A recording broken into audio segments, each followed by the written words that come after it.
Parole de Dieu quotidienne.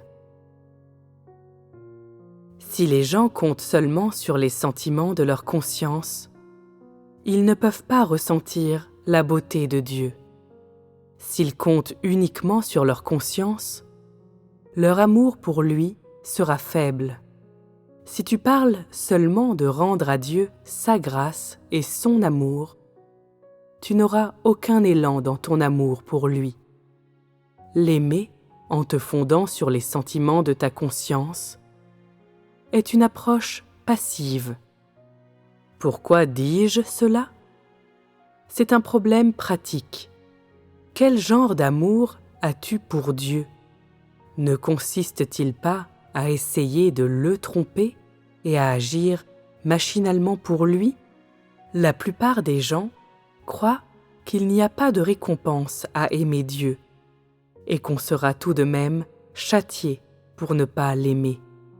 Donc, qu'on peut se contenter de ne pas pécher.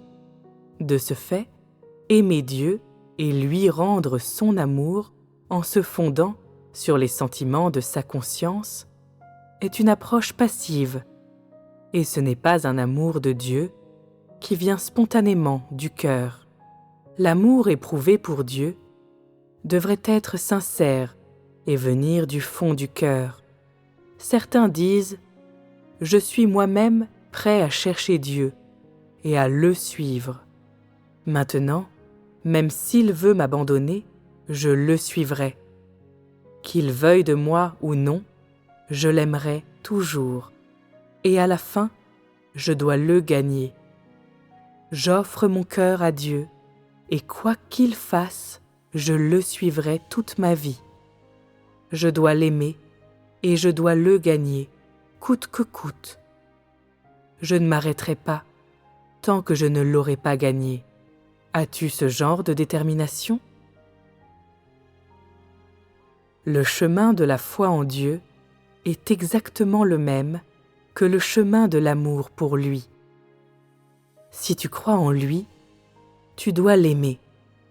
Cependant, l'aimer ne consiste pas seulement à lui rendre son amour ou à l'aimer en se fondant sur les sentiments de sa conscience.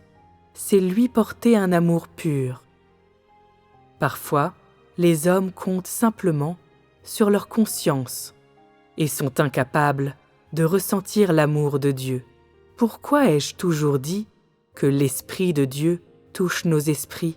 Pourquoi n'ai-je pas parlé de toucher la conscience des hommes pour aimer Dieu ?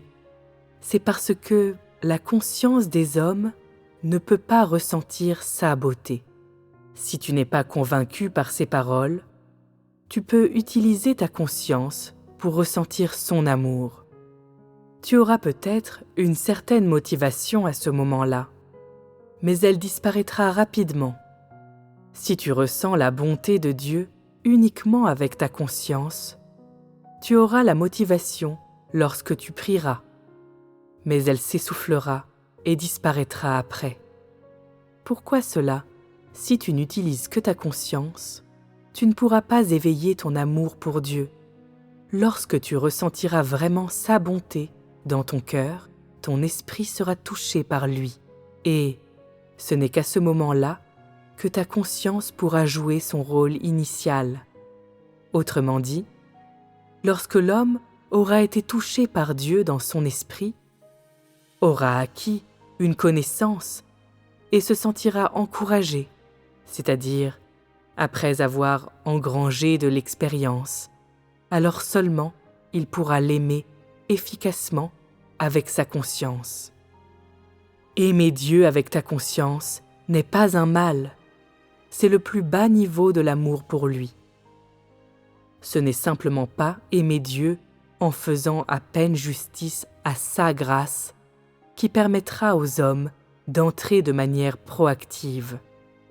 Les hommes ne sont capables d'aimer Dieu sincèrement que quand ils obtiennent une partie de l'œuvre du Saint-Esprit, c'est-à-dire quand ils voient et goûtent l'amour de Dieu dans leur expérience pratique, ont une certaine connaissance de lui et voient vraiment qu'il est vraiment digne de l'amour, de l'humanité, et combien il est aimable.